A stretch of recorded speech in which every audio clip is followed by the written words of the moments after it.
Hey guys, welcome back to building a basic website from scratch. After learning Flexbox, hopefully you guys went through the Flexbox Froggy exercises as well as what we did in our last lesson. In this lesson, what we're going to do is we're actually going to be creating a new grid system that we'll be able to apply for our full website so that we can make it responsive. In this lesson, we're going to talk a little bit about the implementation of Flexbox in regards of using a grid system, as well as learning how to use media queries. So media queries is what we use in CSS in order to create breakpoints where certain elements will maybe change or align differently based on what the browser resolution is. So let's go ahead and start this off by opening up our file system. We created this Flexbox learning HTML file. Let's go ahead and duplicate this just like what we did last time, and we're going to rename this and we're going to call it, let's see, this one, I think it landed inside of the CSS, so let's make sure that we move it outside of the CSS. Cancel. Let's rename it first. Let's go ahead and name it grid system, and then now I can move it outside. Move, boom. All right, so now we have this file called grid system. We're going to open up our browser, and then we're going to start adding this in, changing the URL, grid system. Perfect. So it should be the same thing as what we did last class with, or last lesson with the Flexbox unit. Now here what we're going to do is we're just going to delete everything that we have inside of here. So now we have a brand new page. Of course, let's go ahead and change it. Instead of Flexbox Learning, this should be something called Grid System. Perfect. All right, and again, view, toggle, or wrap. Perfect. So now we have our grid system. It should be a blank page. We don't have anything inside of it. Because I like the grid system to kind of align with the content, as far as it's one of our basic foundations, I like to move the grid system all the way almost to the very top. So right after body, we're going to add a comment called grid system. And of course, end of grid system. Now that we've done this, we have our place where we're going to add the CSS. Let me go ahead and give it a little bit more space so that we can kind of focus on that content alone. And let's go ahead and start thinking about the structure. Now, the way that we're going to structure it is going to be very similar to what Bootstrap does. Bootstrap is a library of styles and classes and things that makes your website look really good without you having to invest the time that we're doing right now. Now, the reason again why I created this series is because I would like for you to understand what something like Bootstrap or any other library like CSS library does, so that you are aware of how they do it, and then if you need to tweak it in the future, then you have the opportunity to be able to do that. But what we're going to do is we're going to do something very similar to what they have in their layouts. See, they have the different sizes right here, and we're going to use each one of these breakpoints as well. And we're going to follow the same container, the same styles they do. So they use a container, they use a row, they use columns, and we're going to do the same. And they broke them down into 12 columns. So we're going to do exactly the same thing. Now here they also have this container, small, medium, large, extra large. We are not going to do that. However, if that's something you would like to do, then please feel free to do that as well. So let's go ahead and start creating our markup here. So inside of our grid system.html file, let's go ahead and create our div class of container. We've done divs last lesson. The next one is going to be div class row. And instead of this, let's go ahead and just add a div class column, and we'll keep it as column for right now. And then some information goes here. Does this look anything similar to what we were doing last class or last lesson?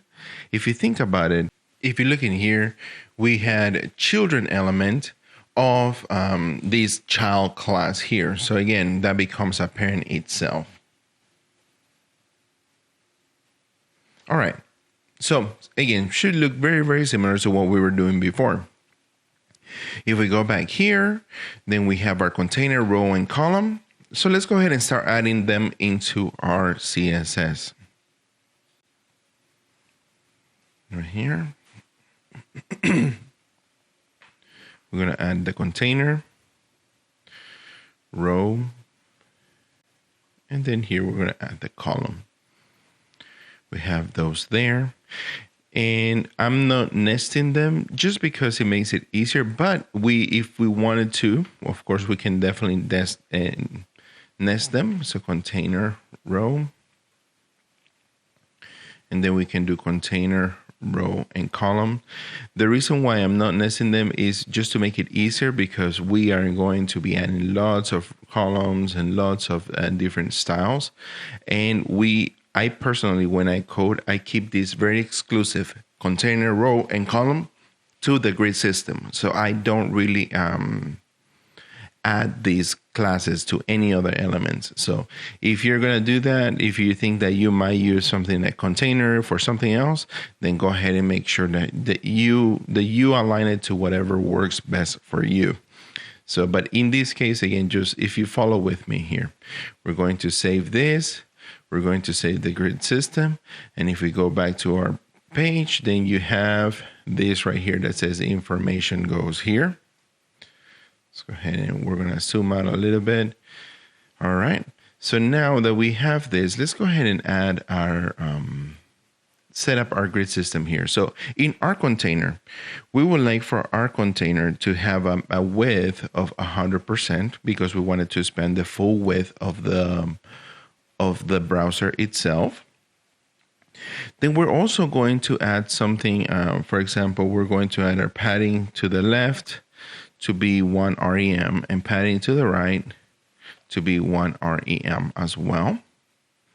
And here we're just going to refresh it, and you'll notice that we have a padding to the left and a padding to, you probably won't see the padding to the right, of course, because we don't have anything else, but you can go in and inspect that element. And when you click on it, you can see that we have that padding on the right in purple. All right. So the next thing that we're going to do, let's go ahead and change this to say something like 50%. I'm going to show you something that we're able to do with margins that helps with the alignment of content. So we're going to change this container to 50%, refresh our page. And if you look at it, now you see that it's only 50% of the browser width. Now take a look at this real quick. We can actually do the following: margin left, auto, and margin right, auto. If we allow for this to be automatically set up, then what it's going to do is going to take whatever space it has on the left and whatever space it has on the right, and it's going to try to equalize them.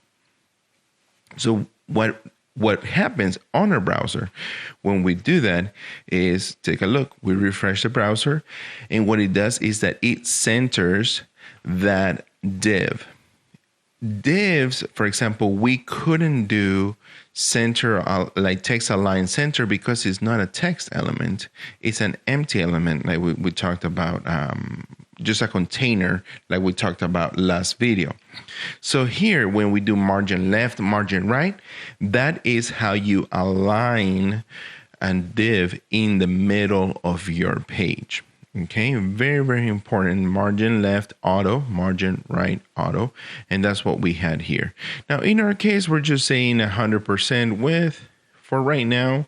So it's hard to see, and that's why I wanted to make sure that we had that change in there before we actually started making any changes to the rest of the content. But we're gonna go back to it in a little bit, and then you'll see how that plays out. So the next thing that we're going to do is now we're going to add some styles to our row. Now our row, we wanted to span the full width of the container.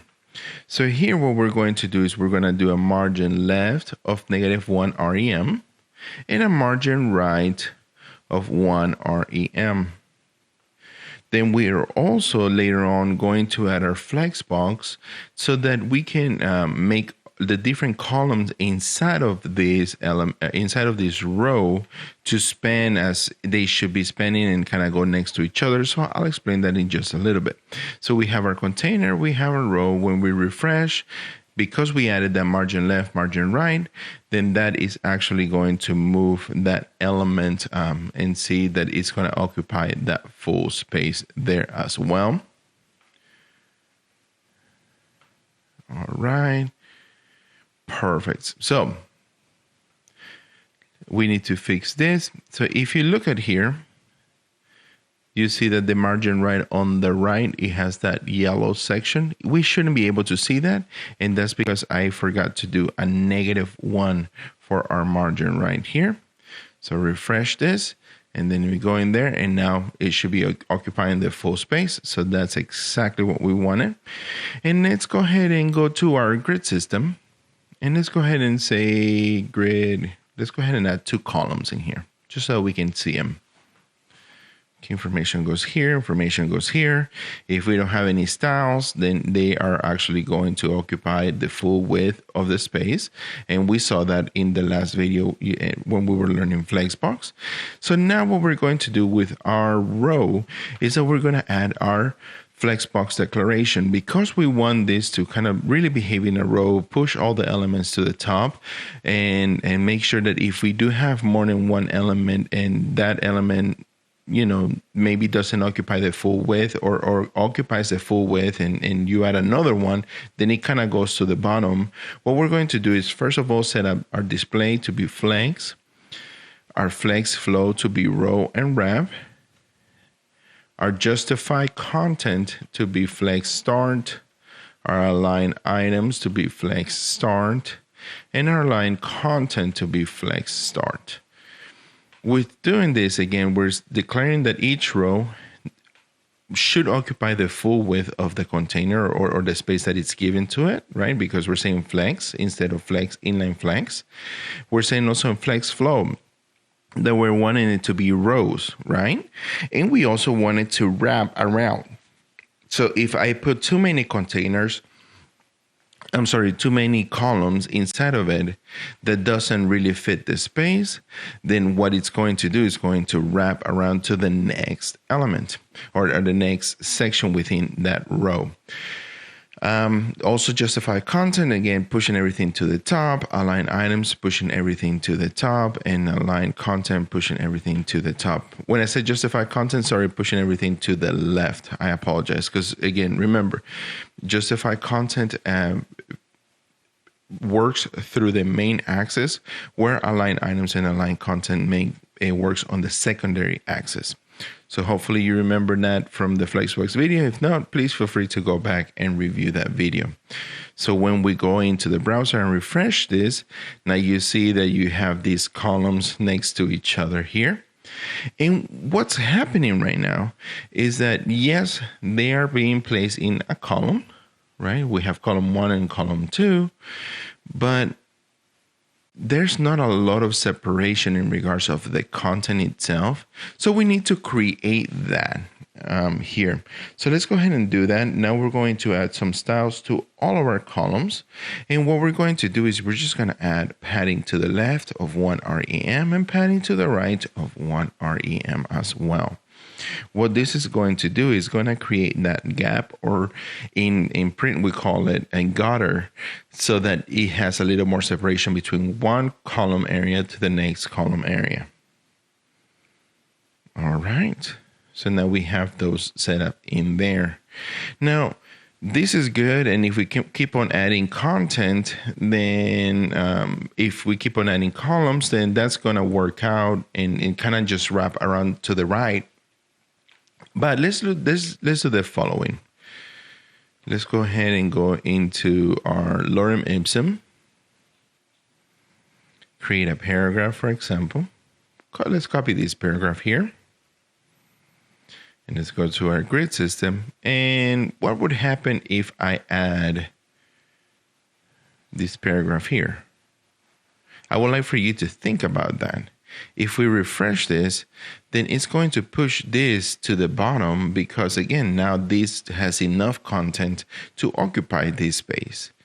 Well, what if I wanted to really go from here or stay on the right-hand side of this other column? Then at that point, we have to give them some more definition than just saying column. So here's where we're going to start defining our grid system. So take a look at this. We're going to go ahead and finish this up. All right, and we're just going to add the number 1 in each one of this. And then what we're going to do is we're going to add a definition. So instead of just column, it'll be column 1. And because we are going to do a grid system of 12 columns, then we need to add 12 columns because 1 plus 1 plus 1 plus 1 all the way until 12. So 1, 2, 3, 4, 5, 6, 7, 8, 9, 10, 11, 12. So if we go in and refresh our browser, then we should have 12 ones right here. And now, again, because we didn't have this declaration, let's go ahead and change this to -1. So column -1.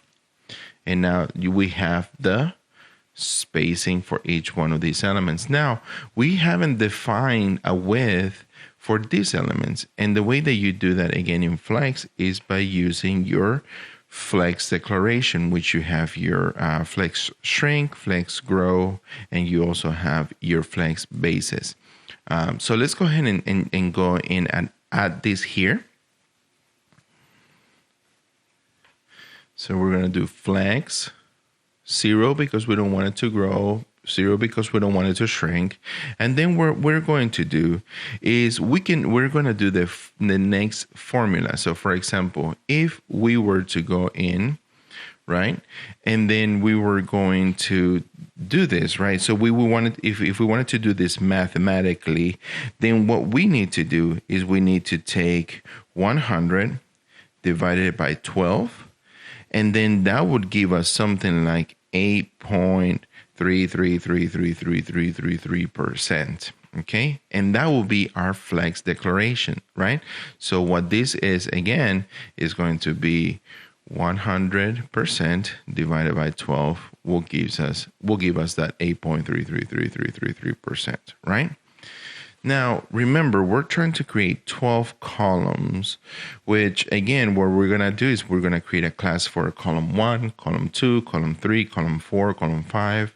And I'm not sure of how many of these math you like to do. So one thing that CSS allows us to do is it allows us to use a property called calc.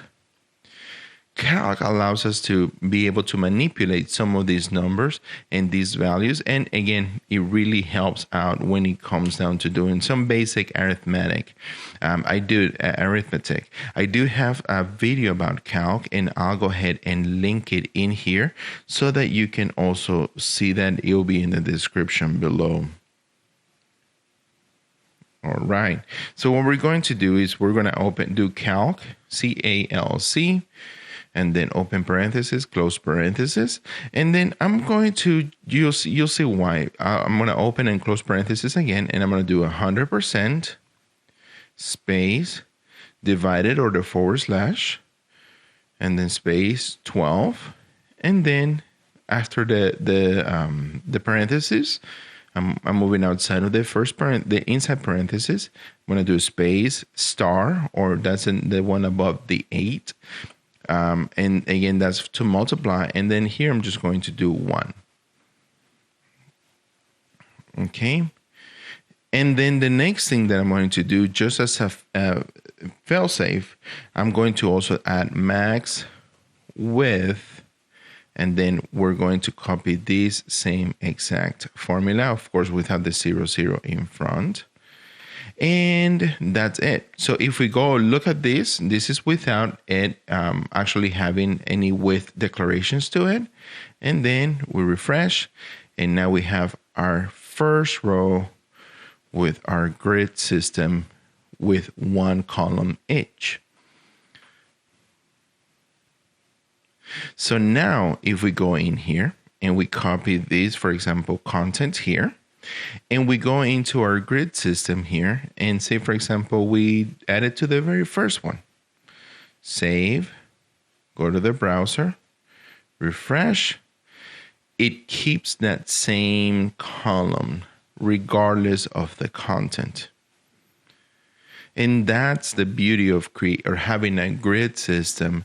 So it allows it to be, the content to be arranged in a way that you wanted to do it as a designer, and keeps the content kind of concise and looking the way that you want it in different browsers, or you want it however you want it in regards of your, mobile media queries, etc., etc. So let's go ahead and go back to our HTML.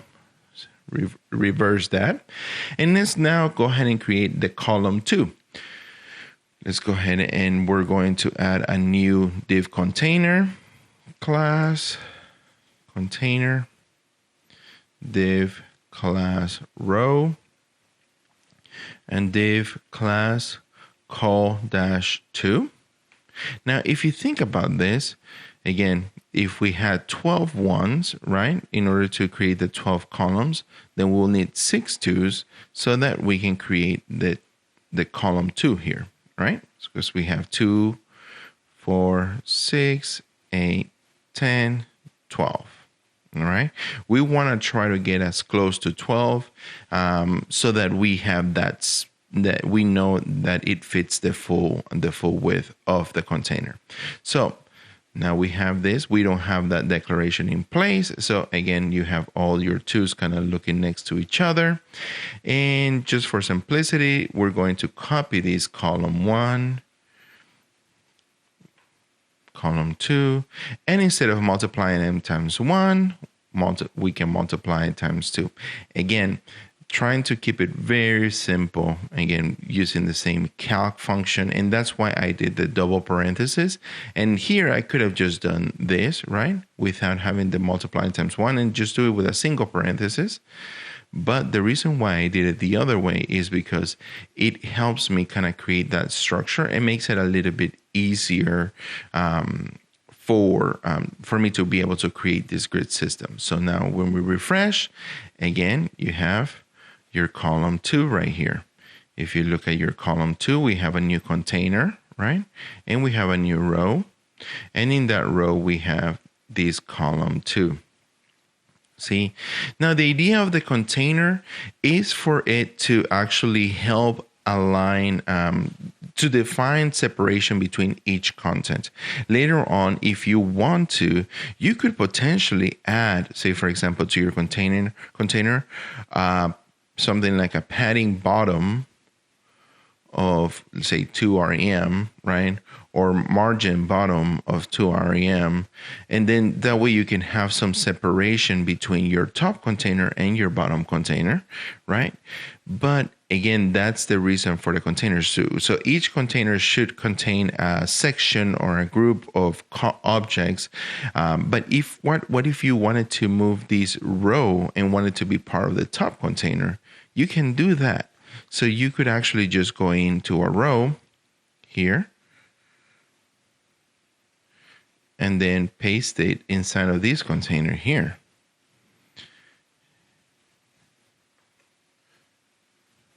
And when we refresh, again, you have your container, you have your row, and then inside of it, you have this grid, this column 1, and inside of the second row, you have this column 2.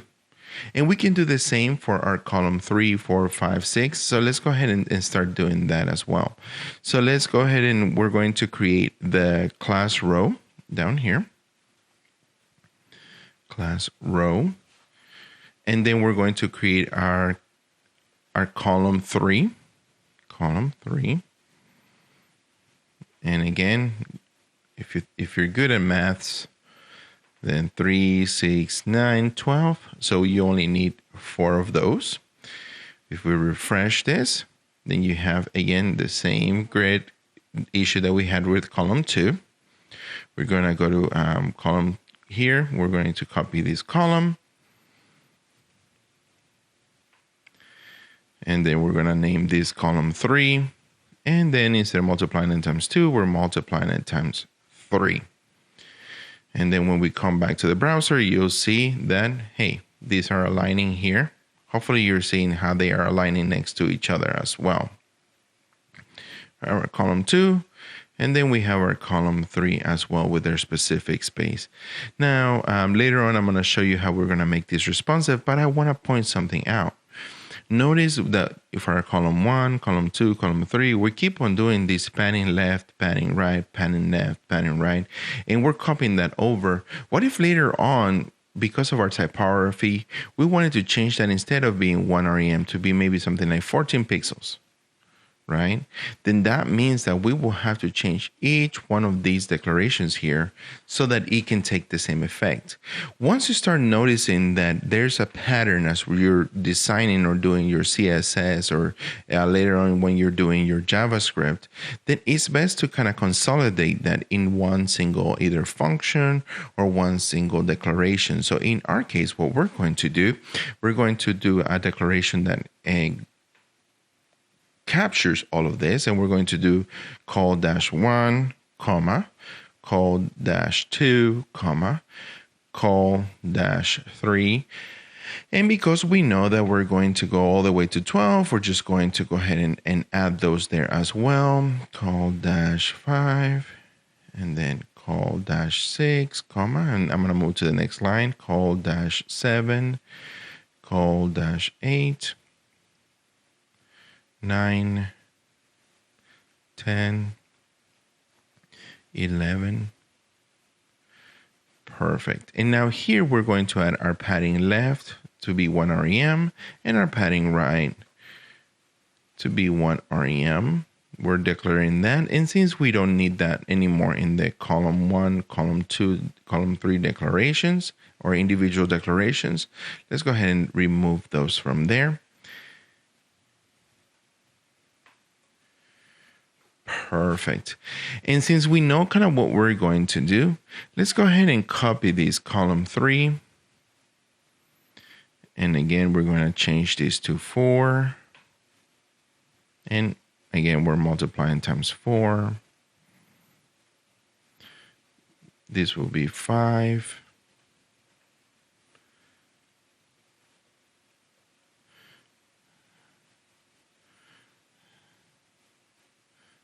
This will be 6.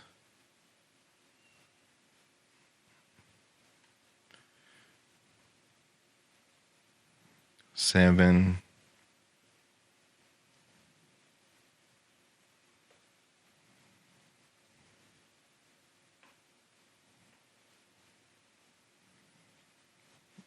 8.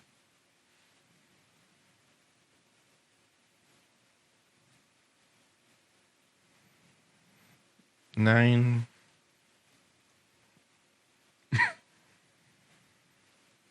10.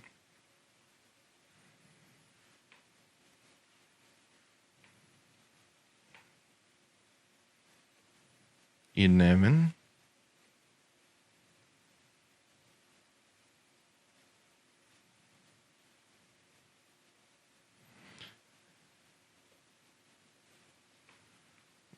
12.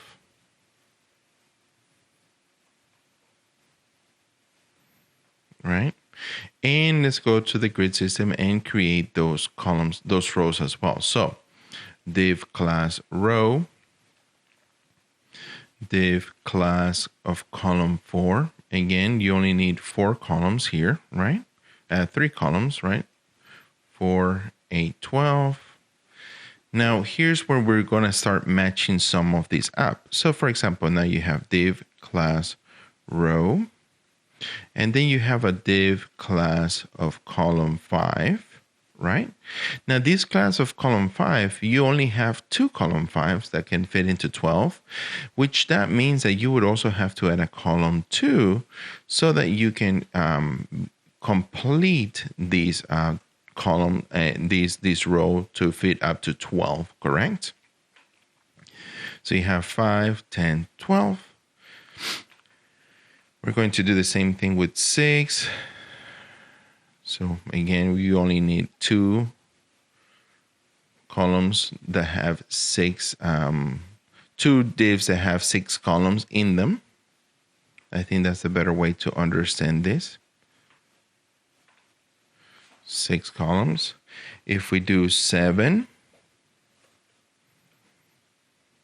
div class row, div class call 7. Here we're going to add the 7, and to complete the 12, then we will do 5. So then again, because 7 plus 5 is 12. By the way, if I mess up in any maths, just remember I'm coding at the same time. I am okay with math and even typing and coding and doing stuff, but sometimes I mess up. So cut me some grace. All right, so we have column 8. Let's go ahead and do that. And then here we'll need a column 4 to complete that. 12 grid column there. And then here, class of row, div class 9. I'm just following now the pattern here. It's going down, so div class 3, 3. Div class row, div class 10, and then 10 plus 2, 12. Same thing with 11, div class row, div class 11, and of course that one extra one.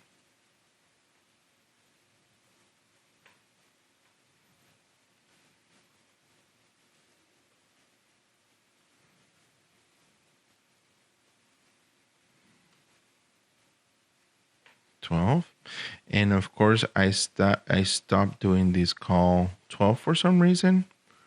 I don't even know. When I got into autopilot, I forgot to start adding those, so I'm just gonna go ahead and add those back in here. Boom. All right, now that we have this, if we go back to the browser, then you should have that set up. So again, let's take a look at this one. This one says 552. Let's take a look at the 552, see if I did anything wrong. Call 5, class.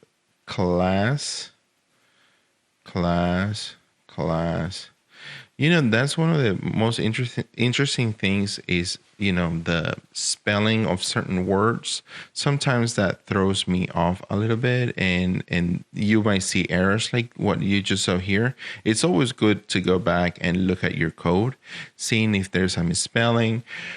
Or if, for example, you forgot to, you know, sometimes maybe adding that period to declare that this is a class. It happens more often than you think.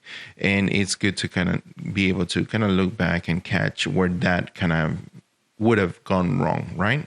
So let's take a look at this. Inspect element. So this one has and this one should be a class of 2, not of 12. There we go. All right. And again, you see that everything is aligned here on the first column. Then again, when you have 2 columns, again, so 1, 2, right? That's same thing kind of representing the one in the bottom. 1, 2, 1, 2, 1, 2. See, it spans the same width. Same here, 1, 2. If you want to look at it and think about it, you know, each one of these divs holds the width of a specific column. We're building a 12 grid system or 12 column system. So again, if this one says call-8, that means that this holds 8 columns of these individual columns here, all the way until, and then you have a leftover of 4 different columns. So, and again, we can look at this again here, right? And we don't need a full paragraph because of our type that is a little bit bigger. And so let's go ahead and go in here, and I'll get rid of this stuff once we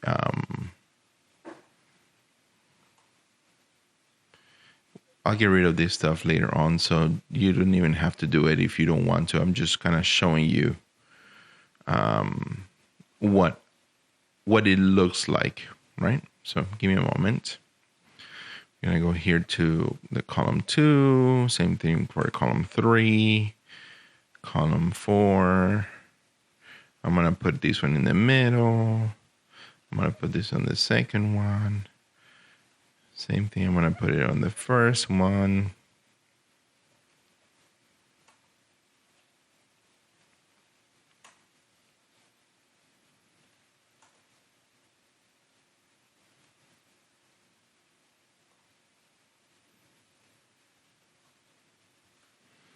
And if I refresh this, then you see, okay, the first column is occupying that content, and this one is on the second 2 column width, right?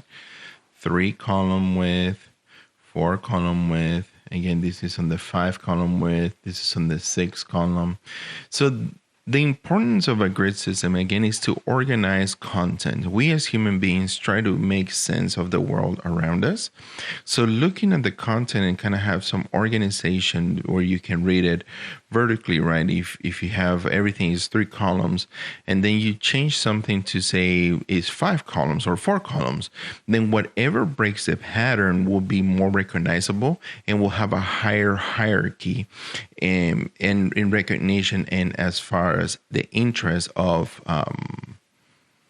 what we're trying to persuade. So, for example, usually in a web page, you would only have 3 to 4 levels of hierarchy of importance, right? So you have first important, the most important, second important, third important, fourth important, and the way that you accomplish that is by implementing either the size of the content or the patterns of the content, anything that breaks away from this pattern. Like, for example, if we're looking up and down here, right, we start reading, you see everything is kind of aligned to the left, which that to a degree, believe it or not, your brain is already recognizing as a pattern. But as we go down, all of a sudden, these jumps, then this immediately catches your eye because it is breaking away from the pattern of having everything to the left. And then you go to number 6, and then that breaks away from this one here. So that catches your attention. And as you're continuing down, then again, this catches your attention, kind of bringing it back to normality. And then you go to the number to the one for the next row, and then you have that again breaking the pattern, and then it kind of resolves, but then it breaks the pattern again over here on the right, and then resolving back again on the left. So again, the grid system is really important to kind of help organize your content, making sure that as you're going up and down on your page, that things align and it makes it look a lot neater, a lot cleaner as you're designing your site and as users are experiencing your site as well.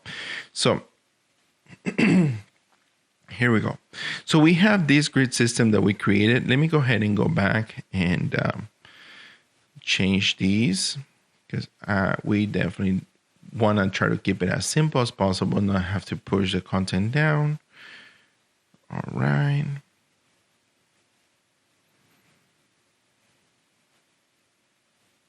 All right, so we reverted this back. We still have our grid system here. Let's go ahead and do the following. We have this grid system, but we want it to be responsive. If you look at it here in the browser, right? We have our full browser, and it starts getting smaller and smaller and smaller, which is what's happening whenever you go into a tablet or a mobile device, right? Look at what's happening with the content and how it's starting to get all cramped in, right? Well, would these one columns be very useful on mobile responsive? Maybe, depending on what type of content we're putting them.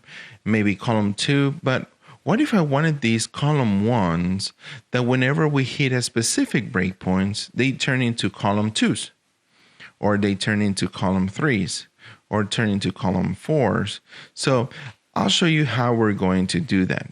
in order to do that better and to be able to understand this, let's go ahead and add some extra colors. And these are going to be throwaways, but I think it'll be a good thing for you to be able to see and experience and see how they convert as we're going through. So I'm going to use these color bunks by Lyft. You've seen this in a previous video, and we're just going to use these colors so that we can kind of have some separation as far as the type of content that we're putting in. I will have a link also to the CSS Selectors reference, and we're going to use this one down here, which is going to select the element, every element whose attribute ends, href attribute ends with, say, for example, PDF, but we're going to use it for our own use here with the columns. If you notice, we have a column 1, 2, 3, 4, 5, 6, 7, 8, 9, 10, 11, 12. What we're going to do is we're just going to select this last section right here. All right. So in order to do that, we're going to add, say, just this selector, which is the open and close square bracket. And you can see that here. I'm not selecting an A, but I could, for example, they're using an anchor tag. We could just say div, open, close, straight brackets. And then here we're going to do class because that's going to be our attribute right here. And then in order to select the last one is going to have that $sign equals, and then double quotes. And we're going to say -1. In here, we're going to do a background color of red, just for right now. And if we go to our browser and we refresh, then you see it kind of selects all of our ones and see it, they made them red. What I'm going to do is I am going to just kind of go through this list here. And that's how I'm going to get those colors, just to make it a little bit simpler for me. Right here. All right, perfect.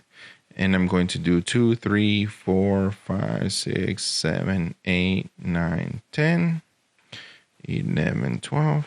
So again, 2, 3, 4, 5, 6, 7, 8, 9, 10, 11, 12. All right. And then I'm going to go down this list as well and just paste these colors here.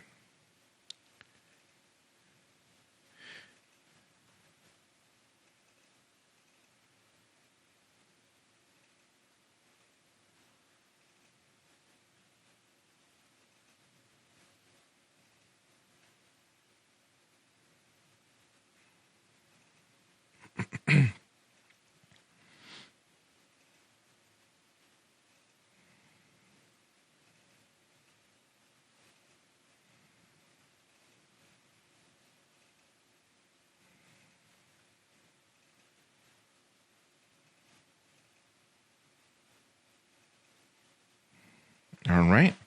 So now that I've done that, I have this color set up. Again, I'm selecting the very last values here.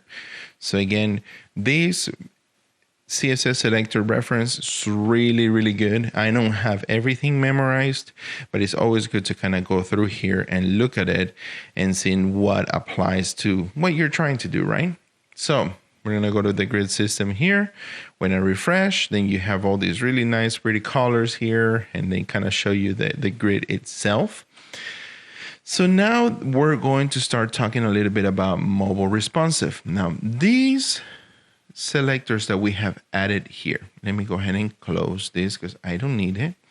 These selectors that we have added here, these classes that we have added here, these are going to be our default values. So if, for example, you add a column 3, it will be a column 3 everywhere. Okay, so it won't change. The idea is that it won't necessarily be responsive. What we're going to do is we're going to copy all the way from column 1 to column 12. Right here. Okay, 12. I want to make sure they start blending with each other. All right, here we go. And then we're going to add a class of extra small here. And we're just going to add this definition. So extra small.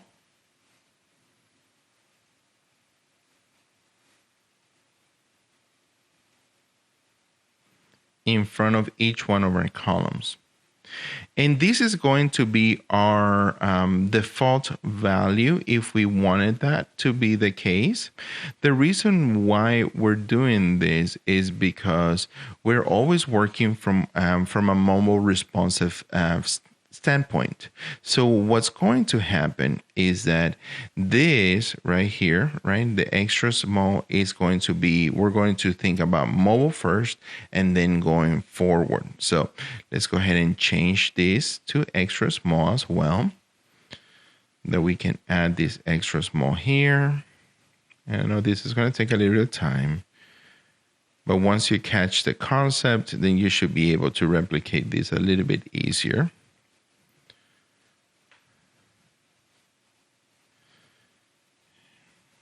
Here you go.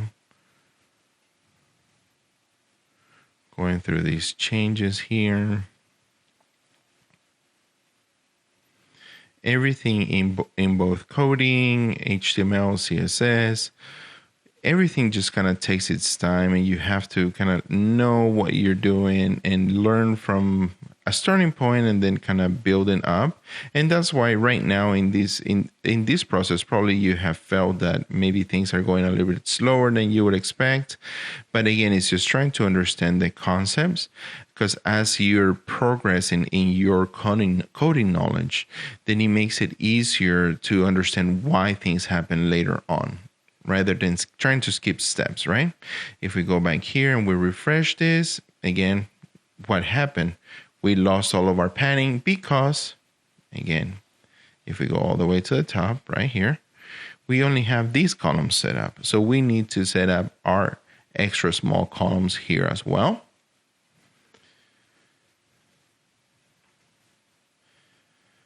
All right, so extra small. And our extra small, again, is going to be our default value for our for mobile responsive. So it is going to be for our mobile, which we're actually going to break it into the 576 pixels or smaller. Okay. So now that we've added these extra small here, we refresh the browser, and now we have all of our paddings left and right back in here. Okay. Now that we've done this, we can now say that effectively this is going to be our mobile styles here. Again, let's go ahead and put it 0 so that it increases in size. Right? There you go. This is mobile responsive. It's going to be the smallest size possible. So it's that it cannot get smaller than that. That's as small as it gets. Now, what we're going to do, if we have this extra small, let's go ahead and now create a small break. So we have extra small, small, medium, large, and extra large. Okay. So let's go ahead and add what is called a media query. So the way that you do that is going to be add media. That lets us know that this is a media query. Again, it helps us create a breakpoint so that the content that we have in there would be affected specifically by the width of the browser or something along the lines like that. So for example, what we're going to do mainly in this session is going to focus on screen, which is what we're trying to do here, right? So we want the media screen. So we want the resolution or the browser to be the one that affects our media breakpoint. However, you also have something like print, and you have other classes or other styles for media that you can add here. So we're wanting to affect all screens right here. And then we're going to say, and then open close parenthesis, and we're going to say min width. So the minimum width of the browser that we wanted to affect is going to be when we're at 576 pixels. And then after that, we're going to add this curly bracket. Inside of these curly brackets here, anything that goes in here, it's going to affect. It's going to be affected by this media query. Okay, so let me show you this as an example. So let's select our body tag, and let's say something like background color, and it's always red. I like it because it pops. So when we refresh here, our browser, nothing is happening, right? But what happens as we're making it bigger? Do you see that color change? We're going to do the same thing. So for example, here, we're going to add media width of, say, for example, 768. And then here, let's go ahead and change our background to be blue.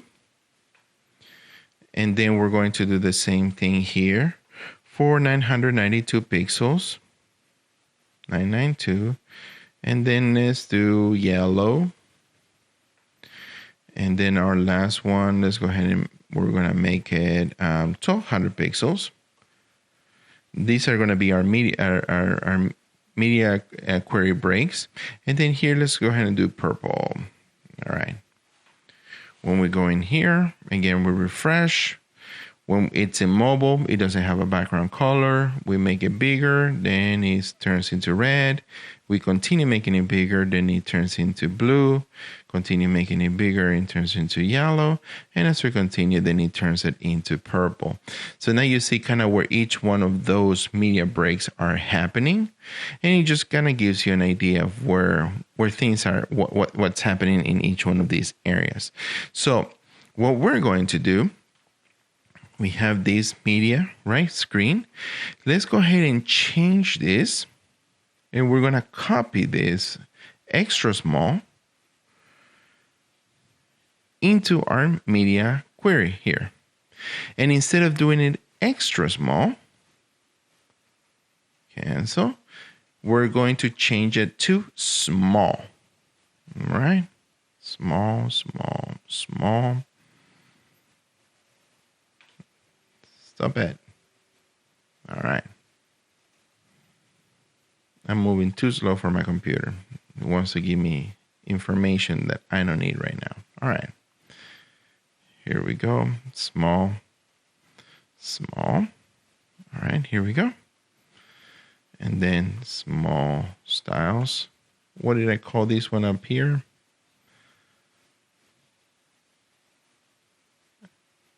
Extra small. And then we're just going to call it small. Then, all right. Now we have this here, right? We have declared this. We need to do the same thing up here, right? Again, we have declarations only up to extra small. We don't have small here. So let's go ahead and add that there and make these changes. Small.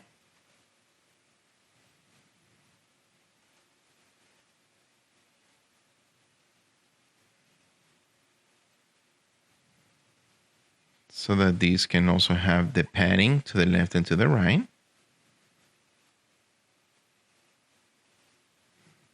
All right. And now let's take a look at this. We're not going to edit everything. So let's go ahead and say, for example, we have the extra small here, right? And then we add a class modifier to be column small. And let's say, for example, this one, we want it to be 2 columns instead. Okay. So now that we have this, it's going to contain 6 columns here. So if we have this, right, we go into our browser and we have our one here. Right now it's selecting it because of the it changed colors because we have that small declaration. So let's go ahead and do the following here. All right. When we make it bigger, see what happened? Pay attention. You have that one column here. And as we make it bigger, bigger. Once we hit that breakpoint, then this actually becomes 6 columns rather than 1 column. If you want to see it a little bit better, let's go ahead and change it to 5 columns so that you can count it from the one below. So if we do, let's go ahead and actually do the following. 6 columns up here and 6 columns down here. See, so you have the media break right here. This is going to be our mobile. And as the browser resolution continues to increase, then it switches over to 2 columns, right? Or two columns. So each one of these contains 6 columns inside of them.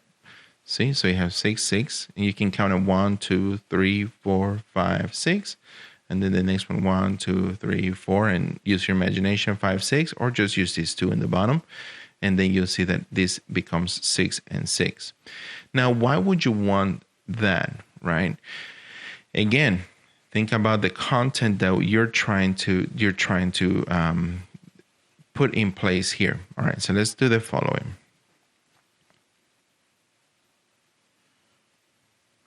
Okay, I'm going to refresh this, and again, it's going for the smallest one available. Let's go over to this one over here. Let's go ahead and see.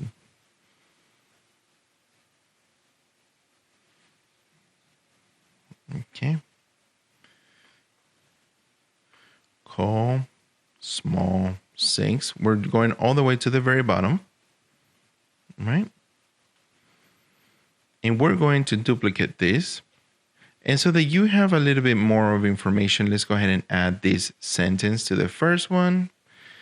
And let's go ahead and add these other 2 sentences to the next one here. All right, here we go. No. Refresh it here. Again, this is going to be kind of like your tablet version of it, right? So you have this tablet version where you have Lorem Ipsum, and it's 2 columns, but as you make it smaller and smaller, maybe you wanted to now go into a single column because the content itself calls for it. Now, what would happen if you just leave it, for example, extra small 6, right? If you refresh it, then the content will it'll get a little bit more squished compared to what you have here. Let's change that. For example, let's think about what would happen if we did 4 columns here instead, right?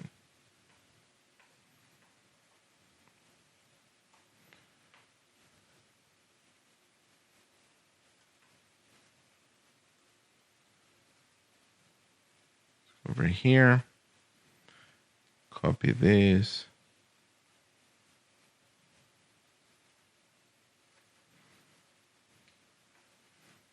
Go to grid system, take a look and see what happens there. And as we make it bigger, again, it's still 4 columns, and it keeps again 4 columns, 4 columns, 4 columns. But what if here, instead of 4 columns, you wanted it to be 6 columns so that it can read a little bit better? On mobile responsive, see what's happening? You go into 4 columns, and then you can go into the next column. Or better yet, when it goes mobile responsive, instead of 2 columns, then you make it into a single column here. So then you can use the full real estate of your browser in your mobile device so that it's easier to read rather than trying to cram as much content as you can in those areas there. So that's why we're creating this grid system. Again, I'm just trying to show you use cases of how content can easily rearrange by just adding these styles here.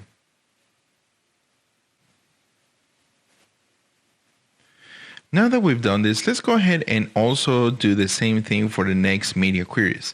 We're going to do extra small, small, medium, large, and extra large. So let's go in and we're going to do, again, same thing here.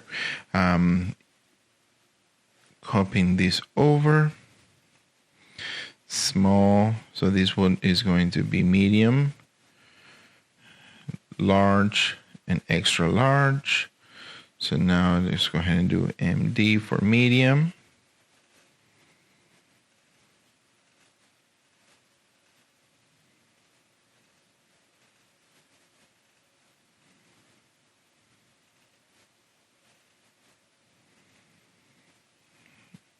and then LG for large.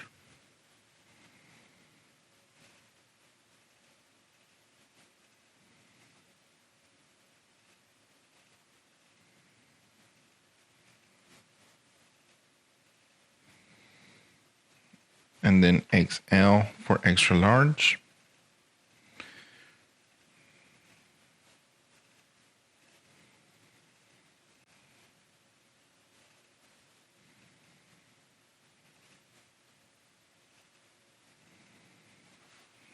All right, so now that we have this here in place, now let's go ahead and take a look at this.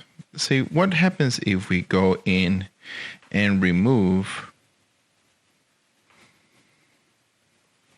these calls small here.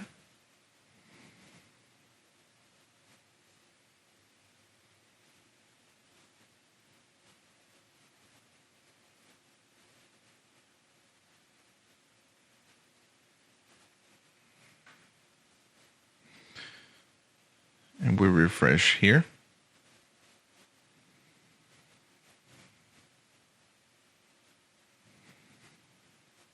All right. Once that actually turns over and changes to after becoming small, like that, for example, call small 4, then what's happening is actually moving in. See, it turns into this size right here, which is it's going to be the 12th grid. So it's going to occupy the full width of the space here after it breaks that small break or the media query here. Okay. All right. So as you can see, what's going to happen is, again, going forward, if we declare a size, for example, here, small 4, if we go to the larger resolution here, it's going to keep it as 4 columns, right? 4 columns, each one of these divs. But when you go to smaller size, again, if you go to the media query below that declaration, so for example, if this is only small, it's not extra small. So for tablet, it will still continue being as 4. But when you go to mobile, then once it hits that declaration, then that's when it starts going into the smaller size here. See, and then it expands into the full 12 column grid. Okay, so very, very important. It's going to try to fit as much content as it can possibly do in there. All right, so let's go in here and let's go and work on these styles as well. We might add a few declarations as we go forward. So again, we have extra small, small, medium, large, extra large, and we're going to do the same thing in the media queries themselves. Again, we don't need that anymore. Here, this is going to be medium. All right, here we go. Medium.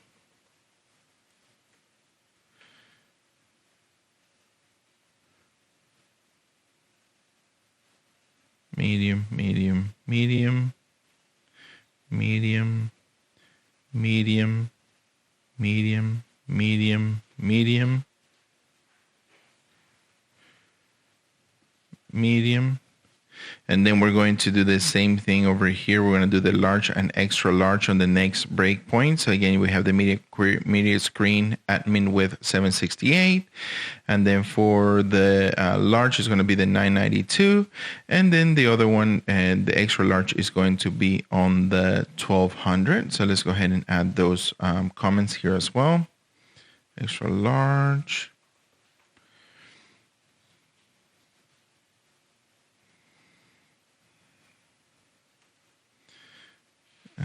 Large. All right. Perfect, perfect. All right, and then here we go. Okay, so then we did the medium, perfect, large. Let's go ahead and add that here.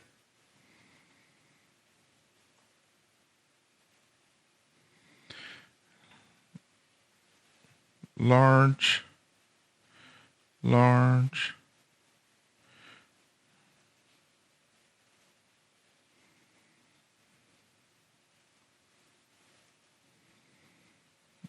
Again, this is very repetitive, but again, because we're trying to make sure that we have the proper styles depending on the breakpoint, and then we have a little bit more control on our layout. Could we have done maybe only 2 breakpoints? Yes. Could we have done only 1 breakpoint? Yes. We could have done 10 breakpoints as well if you want that level of preciseness. But I think starting with these 5 different breakpoints, I think it will be more than enough for what we're trying to do. So let's go here. All right, perfect. This is large. Oh, this should be XL. This is extra large.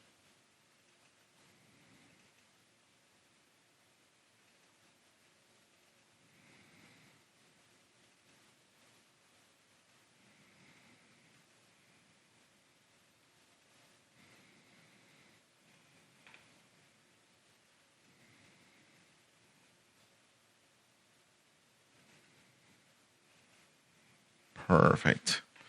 And again, nothing has changed here because we don't have any extra large or large declarations here. So if we go down here, for example, if we wanted, let's go in and let's do the following real quick. Let's go ahead and revert this back. We had this as extra small 12, so we're going to leave it as extra small 12.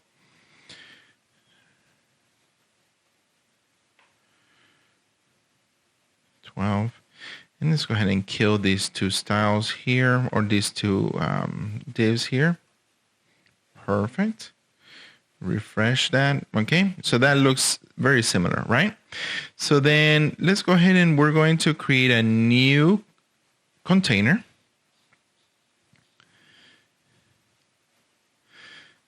Div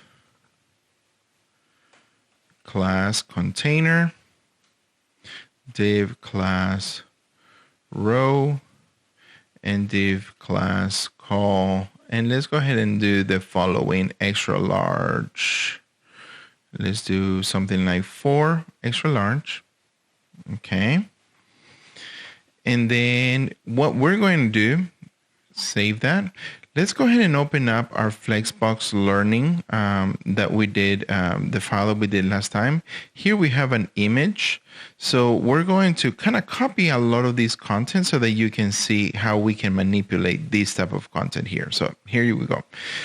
I went ahead and copied that image tag that we had on the Flexbox learning file that I added at the end. If you want to, you can go back to that video, or if you want to pause, you can copy this. But again, I got these images from Pexels, so you can go in and look at that. So now next thing we're going to do is I'm going to do the class call extra large. And then because I wanted to be fully, take the full width, then I wanted to, 4 plus 8 will be the 12 grid system here, right? So let me go ahead there and I'm going to add this H3 description of the circuit. And then I'm going to add this paragraph there, all right? Okay.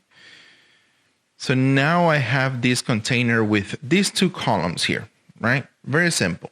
When I refresh, I have these here. Very small.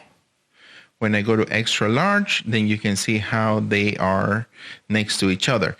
Let's go ahead and do the following. Let me go ahead and hide all the, or comment out all the colors so that we can see it a little bit better. All the different colors. I put them way up here. Again, like I said, these were more for you to see the difference between them. It really wasn't something that is going to be there permanent, unless your design calls for something more permanent like that. All right, so now we have this as an extra large, right? Let's go ahead and take a look at the following. Let's see what the container width is. Okay, and we're going to make a few changes as well to our container. So let's do that as we have this content here. So what we're going to do, see, we have our container, right?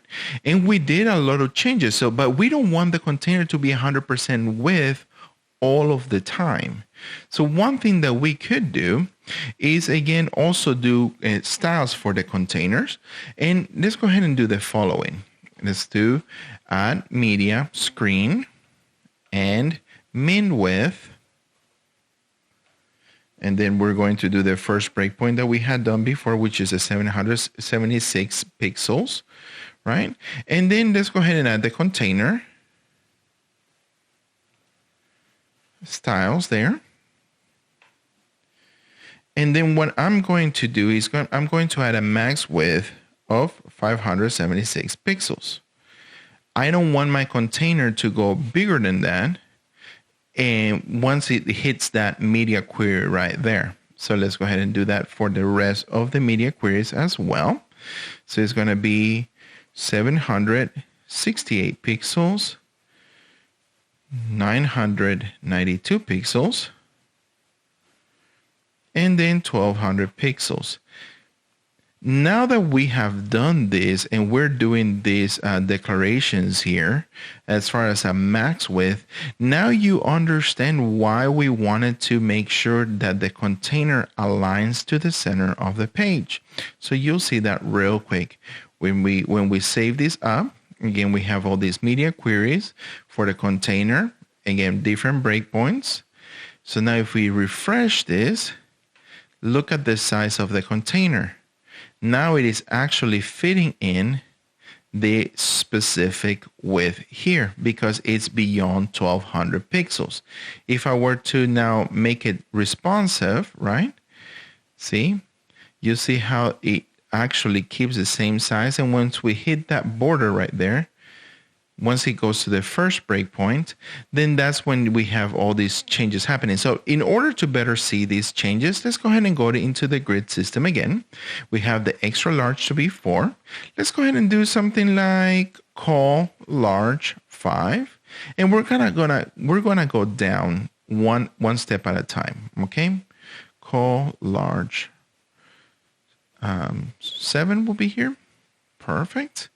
And then let's go ahead and go call MD6 to this bottom one. We're going to go do call MD6 because 6 plus 6 is 12.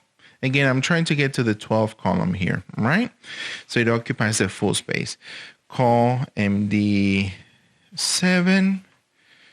And then I'm going to make this one on the right smaller. So call MD5. Not MD, it's SM5.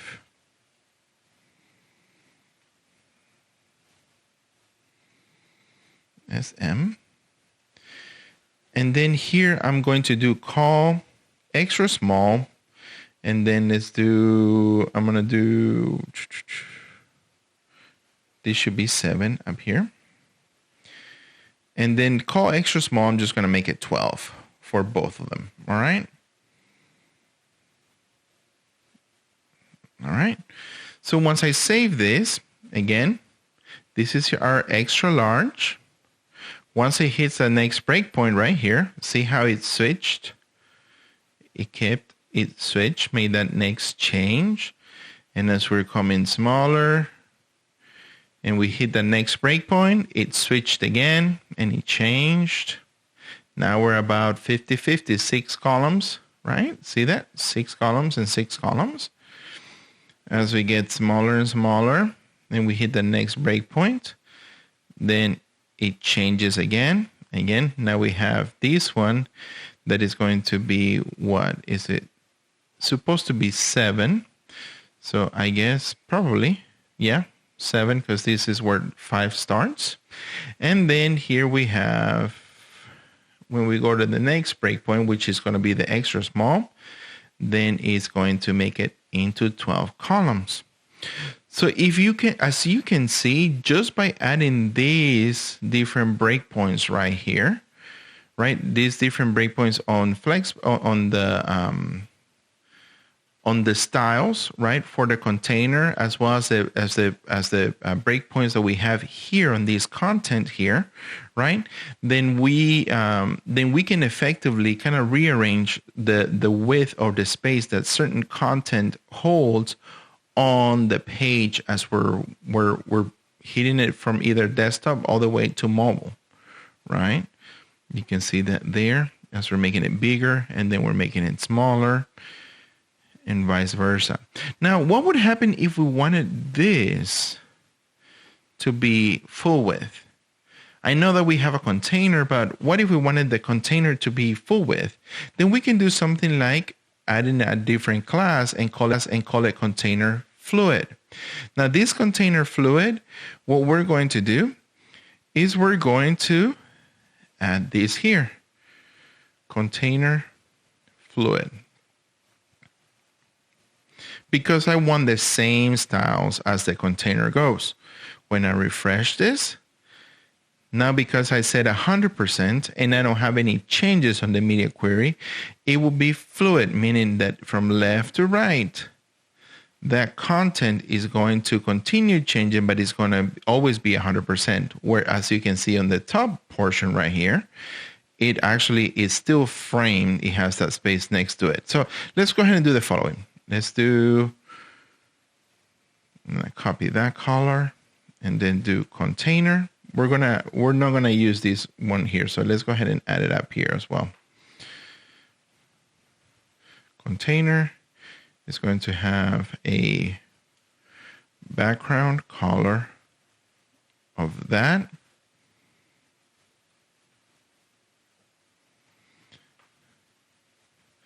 And then container fluid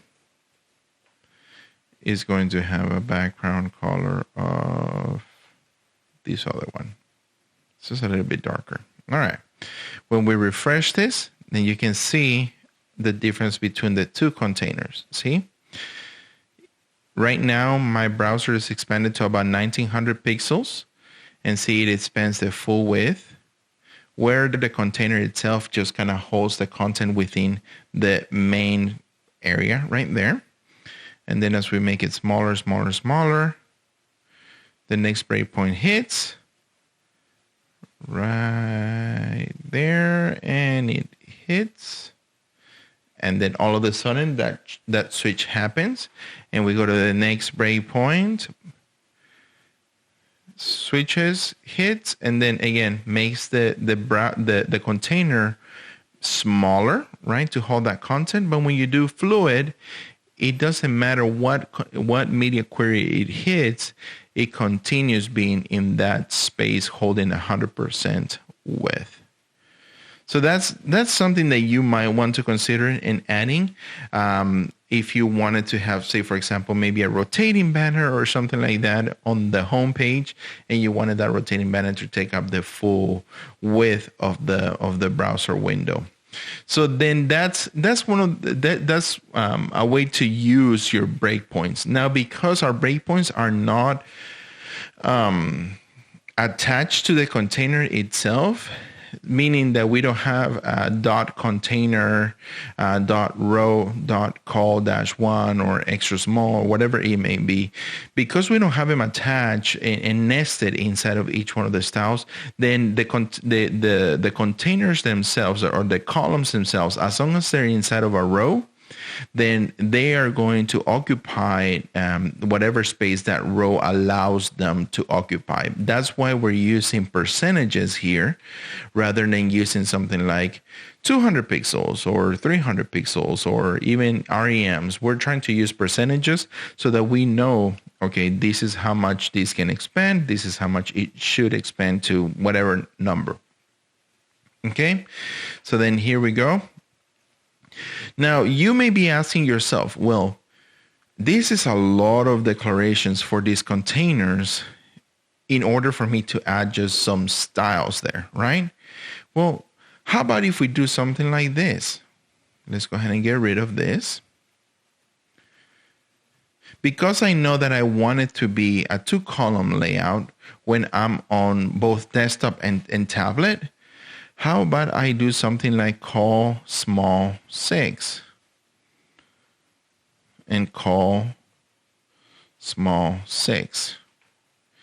This will take care of my tablet version and my desktop version. And when I go into refresh, then it automatically keeps it hold into six columns right here.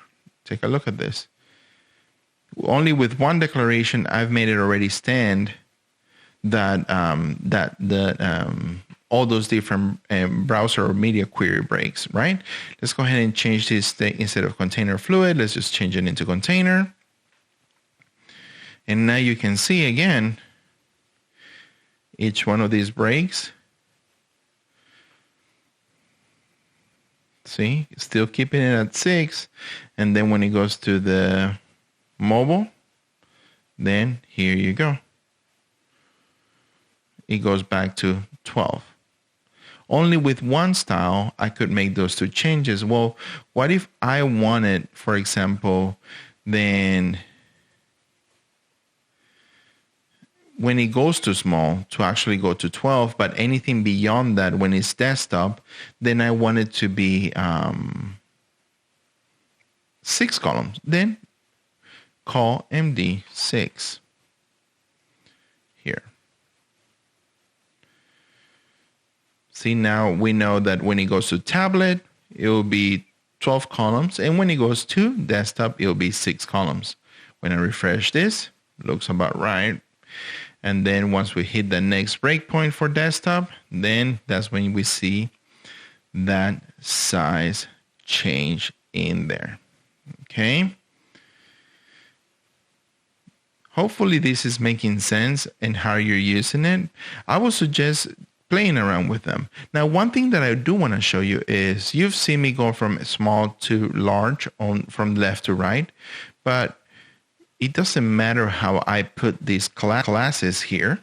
If I refresh this, then it still makes the change. And the reason why is because CSS, even though HTML reads this in order, CSS, this has more value or has more weight because it stores the bottom. Let me show you the code. Let's go ahead and comment this out, these two colors out, because we don't need them anymore. So if you look at here, we have our container, which is our mobile, right?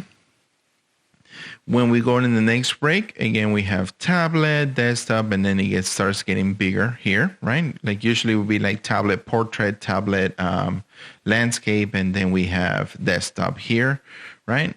So because this bottom one, right? This right here is in this place, this has more relevance than the one above it. Again, keep in mind, cascading style sheets, anything that is in the bottom would override anything that is on top.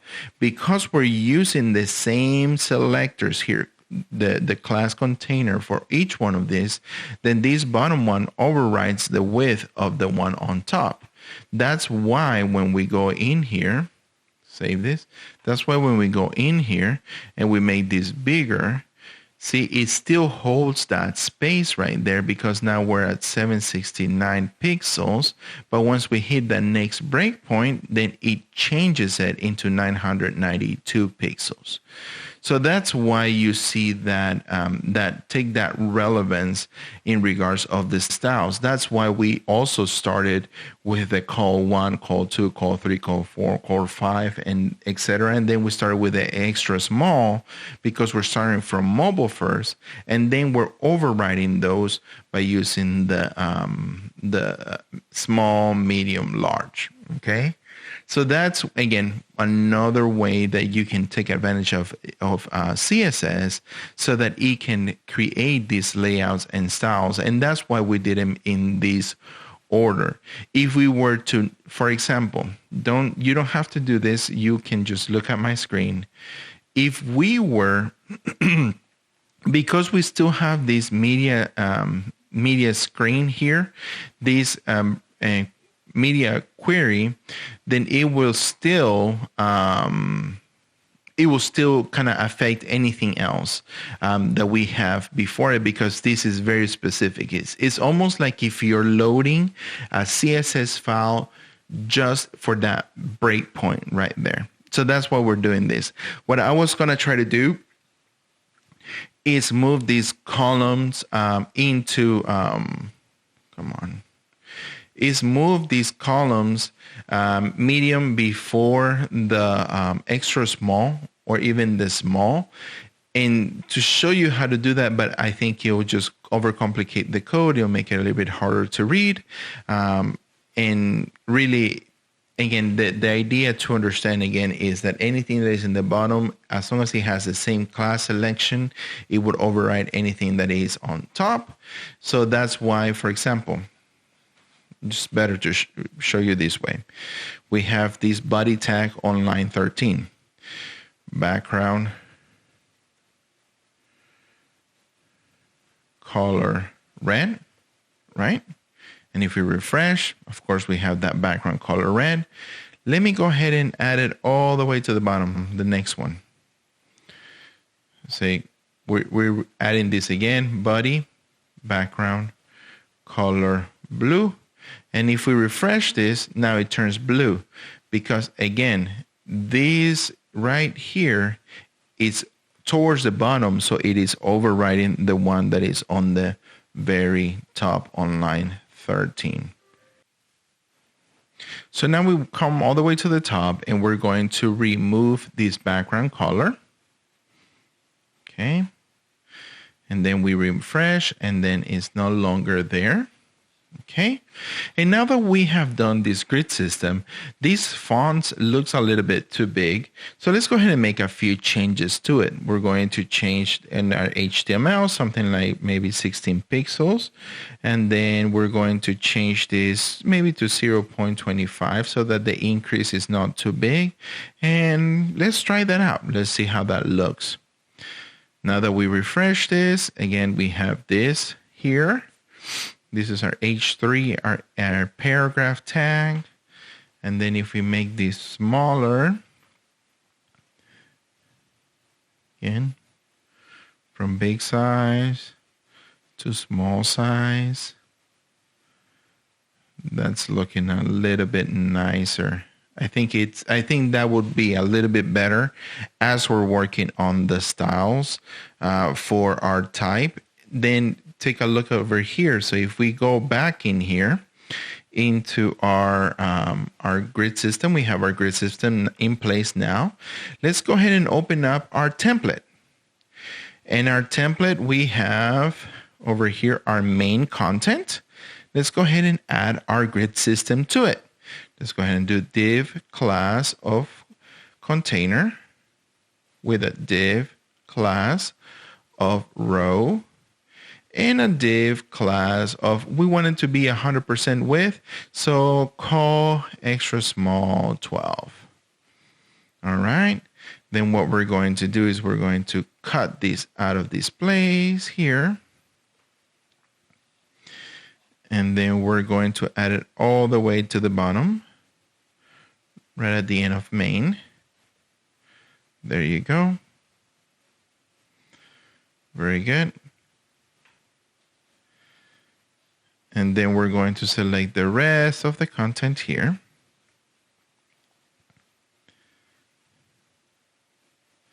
Push all the way that to the end. And just remember that because we did have this quote here and we were adding these styles, we're just going to move it back to the very beginning. And as always, toggle word wrap. Okay, so we have our template. We added our styles, our grid system here. So we can go in and add template. No, there we go. And now we have our grid system in place. What did we do here? Oh, extra small. So let's go ahead and do container row. Let's take a look at this. Oh, sorry, I'm zoomed out. No wonder it looks so small. That's still 1200 pixels there. Sorry. Again, before changing, look at your settings. All right, so now we have here our heading 1, heading 2, heading 3, heading 4. Then we have how our heading looks right here. And I think this is pretty good. Now we have our grid system that goes all around our main container. And we have now our content inside of our page. One thing that would be really cool would be for you guys to also try out maybe using Lorem Ipsum and maybe figure out how to add styles. So like, for example, if you go to the grid system, you have this right here. Maybe we can do something like this, div class row, right? And then div class call MD12, for example. I want it to be 100% width, so extra small 12. And then here, let's go ahead and do H1 and say grid system layout. H2, this is a test on how the grid system looks. And then we're going to add a paragraph here. Let's go to Ipsum, and we're going to copy, say, this second paragraph here, paste it. Then we go back into the browser, refresh. Let's actually go to the grid system. Perfect. And now this is how it's looking like right here. Like I said, we have this row. Let's go ahead and close this div, and let's, of course, create the container div for the one below it. We don't need this closing div because we have it here. If you click here, you can see where it's closing as well. That's a really neat feature that Visual Studio Code has. We have this here. I think that our containers need to have a little bit of separation from the top one to the very bottom one. So let's go ahead, so from one container to the next. So we're going to go to our container and add something like a margin bottom of 1.618 rem to create some separation.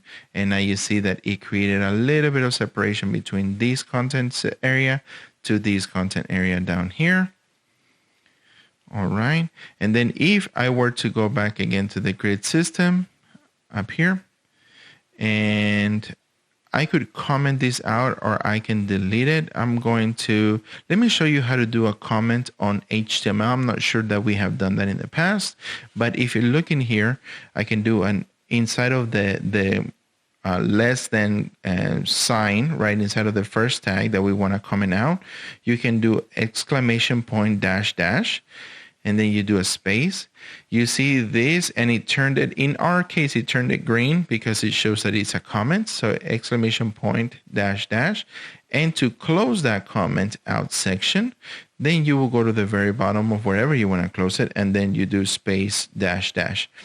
So see, you have that, and then so in order to close a comment is dash dash greater than sign. In order to start a comment in HTML is less than sign exclamation point dash dash. If we were to save this, then just like what we're doing in CSS, it should no longer show up in our page because, again, we comment that section out. So the browser is skipping to read that content in there. Okay? So just very simply with what we've done, we've pretty much created a page that has content, it's aligned properly, and it has a responsive font size in itself. We can always fix some of these styles here. So for example, here you can see the grid system layout. The H1 looks a little bit too big, so maybe we can go in back to our H1. And these are little tweaks that you might want to do yourself as well, and look at, what you can do here. So for example, here we're going to do a line height of 1 em for our H1. See, so I think it looks a little bit tighter that way. Same thing maybe for our H2, line height of 1 em. I think that looks a little bit tighter, but now this is just a matter of preference. 1.25.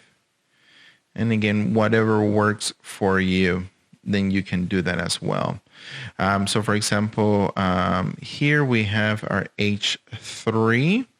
If we look in here, so inspect element, let's take a look at this area right here, H3.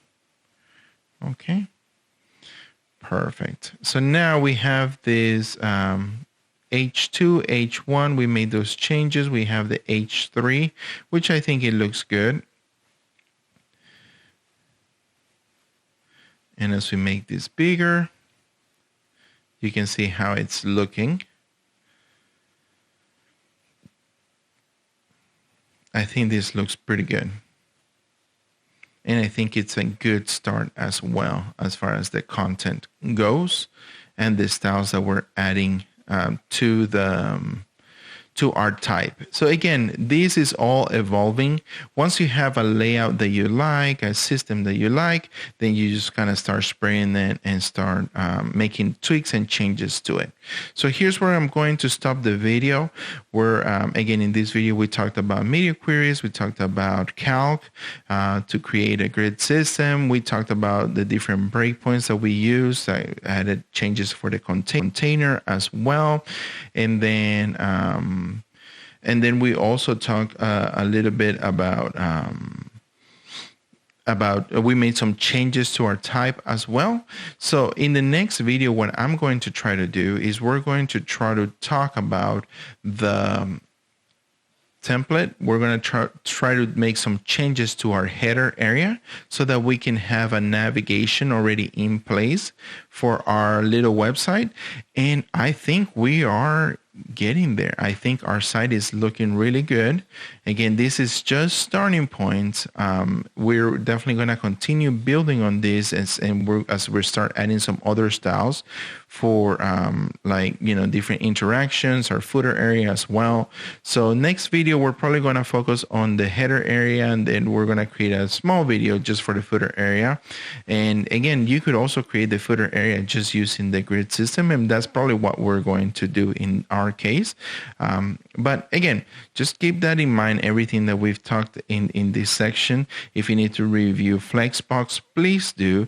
Very important that you understand Flexbox. And then if you have questions about media queries, about anything that we talked in this video, leave a comment below. But for media queries and some of the other topics that we've talked about in CSS, you'll find them in the description below. All right, until next time.